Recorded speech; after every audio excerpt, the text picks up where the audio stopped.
सातवीतील विद्यार्थी 100 रुपयांची सुपारी आणि शाळेचे धक्कादायक सत्य आले समोर। नमस्कार मित्रांनो, मी विठ्ठल होळकर आणि तुम्ही पाहत आहात बोल बिंदास यूट्यूब चॅनल। गुन्हेगारी विश्वात सुपारी हा शब्द सर्वसामान्यांसाठी धोक्याचा आणि धक्कादायक असतो। मात्र पुणे जिल्ह्यातील दौंड तालुक्यातील एका इंग्रजी माध्यमाच्या शाळेत घडलेल्या घटनेने हा शब्द शिक्षण क्षेत्रातही हलकल्लोळ माजवतोय। आज आपण बघणार आहोत पुणे जिल्ह्यातल्या दौंड येथील एका सुपारी प्रकरणाबद्दल, ज्याने सगळ्यांना हादरवून टाकले। या प्रकरणात फक्त 12 वर्षाच्या विद्यार्थ्याने आपल्याच वर्गमैत्रिणीच्या अत्याचार आणि हत्येसाठी 100 रुपयांची सुपारी दिली होती। पण या प्रकाराने फक्त या मुलाचेच नाही तर शाळेचेही वास्तव उघड केले आहे।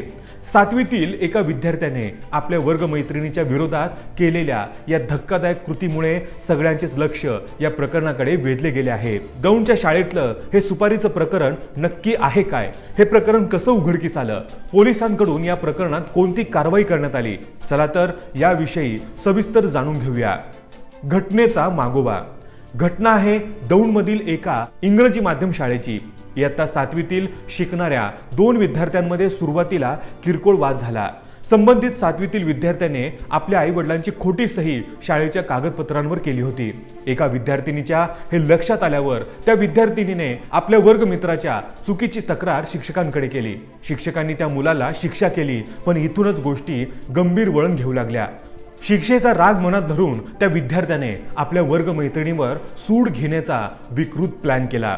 त्याने आपल्या मैत्रिणीला मारण्यासाठी 9वीत शिकणाऱ्या एका विद्यार्थ्याला 100 रुपयांची सुपारी दिली।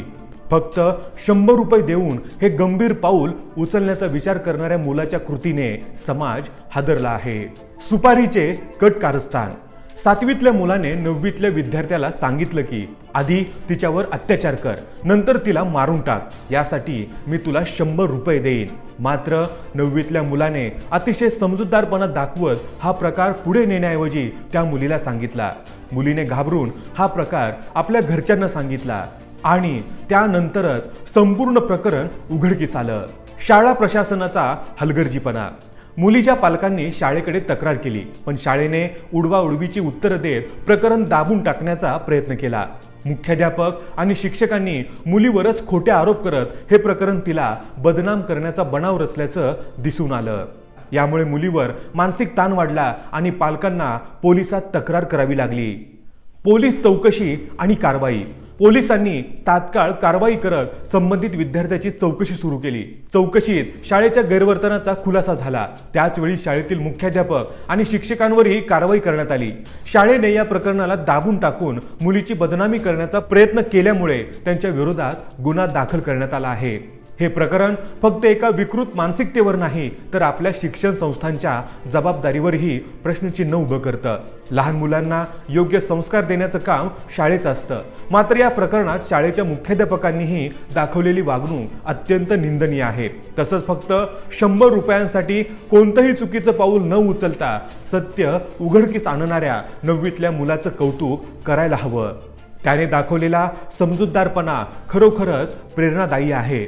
अशा घटनांवर योग्य ती कारवाई होऊन गुन्हेगारी मानसिकतेला आळा घालण्यासाठी प्रयत्न होणे आवश्यक आहे। तुमचं या प्रकरणाबाबत काय मत आहे? तुम्हाला असं वाटतं का की शाळांनी अशा गोष्टींना अधिक संवेदनशीलतेने हाताळायला हवं? तुमचं मत आम्हाला कमेंट्समध्ये नक्की कळवा आणि अशाच माहितीपूर्ण आणि विचार करायला लावणाऱ्या व्हिडिओसाठी बोल बिंदास या यूट्यूब चॅनलला सबस्क्राईब करायला विसरू नका। धन्यवाद।